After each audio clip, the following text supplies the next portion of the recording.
So here we are with seared tuna. Yes. We've got the whole thing here minus the bloodline. Yes. So we need to trim off, so we just have the tenderloin. There are two parts of the, there are actually three parts of the tuna.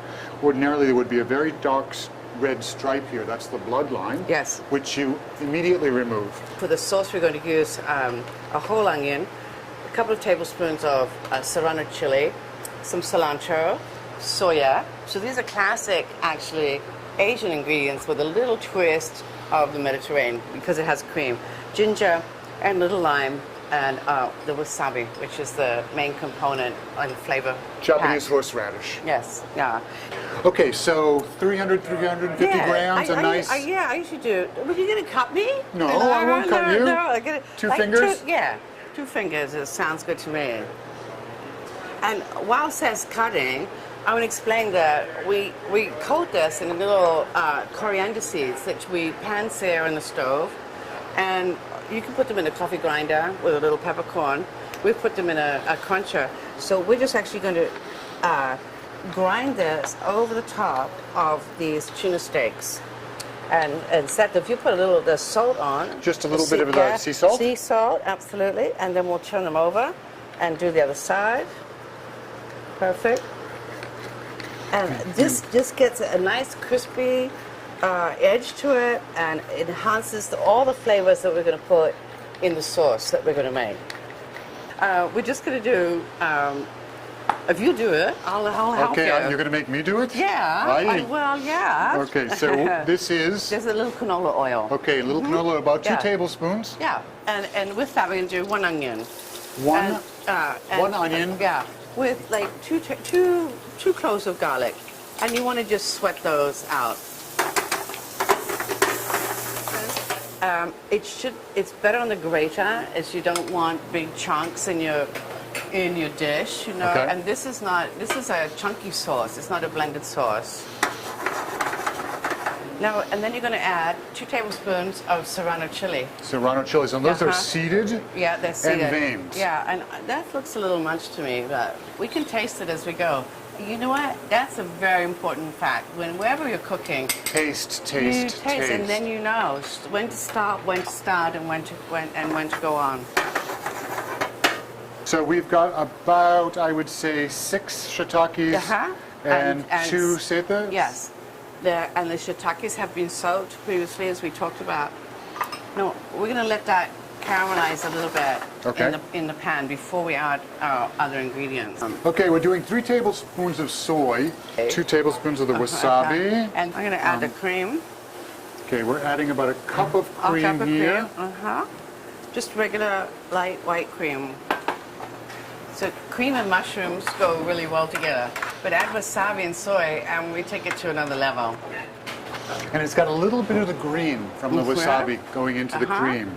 We're gonna finalize that with a little fresh cilantro.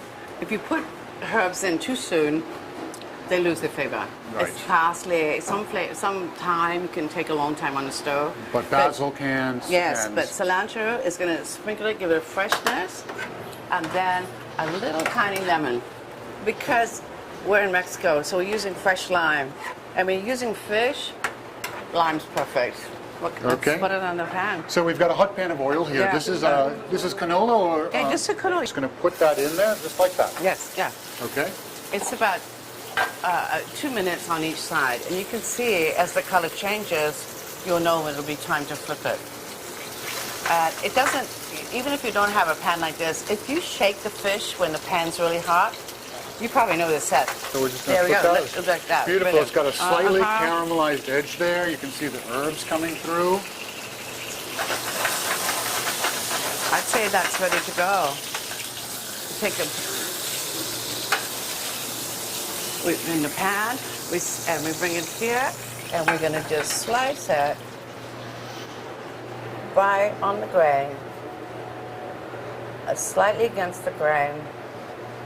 So that's a beautiful, beautiful, it's warm. rare tuna inside. And it is warm inside because we left it at room temperature.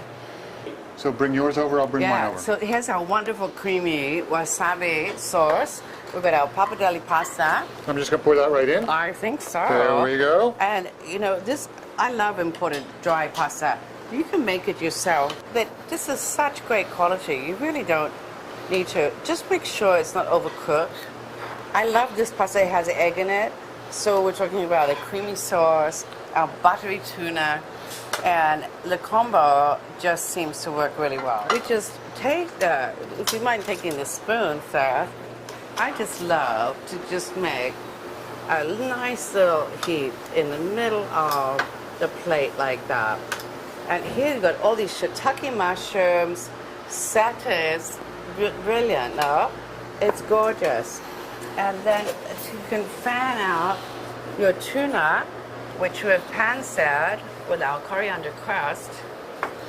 This we've made is like a spicy mayo, which is just a little addition that we just throw on the plate.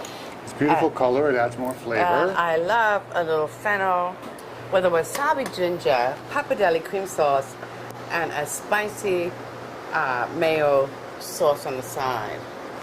Let's go eat. I'm ready. I'm ready. All right, so, you know, we already talked about this, about not wasting anything, and so we are going to take these shells, and she's going to show us a little secret about how you can take the intensity of these wonderful lobster shells and create another dish. So what are we going to do? Well, we poached these lobster, which we use for our gazpacho dish before. However, you can use that for anything. So here we have those shells that are left over. So the idea is that we spread them out on whatever piece. You can put a towel over or a piece of plastic to stop them flying up in the air. But the idea is to get them small. So we're just going to crush these up? Yeah, as much as we can, yeah. And you can do this. I'm not sure if you can hear me because Seth always is making so much noise. But you can make this with shrimp shells or any kind of shell that you don't want to throw out. Just put these right in here.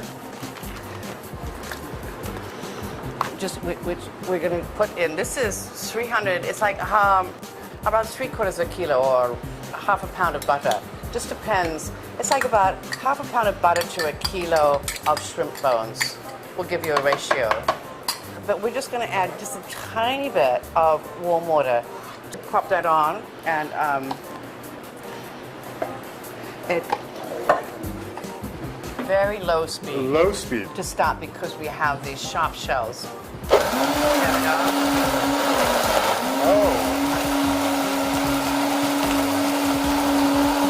This is going to take on a color of salmon. So obviously we have a long way to go. Yes. This is about 20 minutes, starting off very slow, increasing it slowly. The shells and the butter will become one. And then the secret is, how do you separate the shells out of the butter? Okay, well, you're going to show us? I will. Now, this has been on now for 20 minutes, and the color started to intensify. I'm going to add hot water on the top. And what does that do? This is going to make all the shells fall to the bottom. And the butter, as you can see, Oh, it's already coming to the top. is already rising to the top. How wonderful. I should Okay, have so the- this is what happens. Like you said, that water brought all the butter to the top. So this Yes. is just the clarified butter. So the milk solids are below as well Yes, with the and bones. Exactly. And you just tip it out? May I do it? Yes, of course. Yeah, just you raise it all, raise the whole thing up. Oh, and it's so easy. It just pops right pops out. right out. Turn it over. You can scrape off any left pieces on the bottom. So that's just that little bit of shell. If you need to clarify it, again, you can take this butter and warm it and then strain it if you feel you have too many shells. No, this is all coming right I off. don't see too many. Yeah. And here's this gorgeous color. Now this seems like a long process, but this is indefinite in your freezer. Look at that. And it can add to amazing amount of dishes.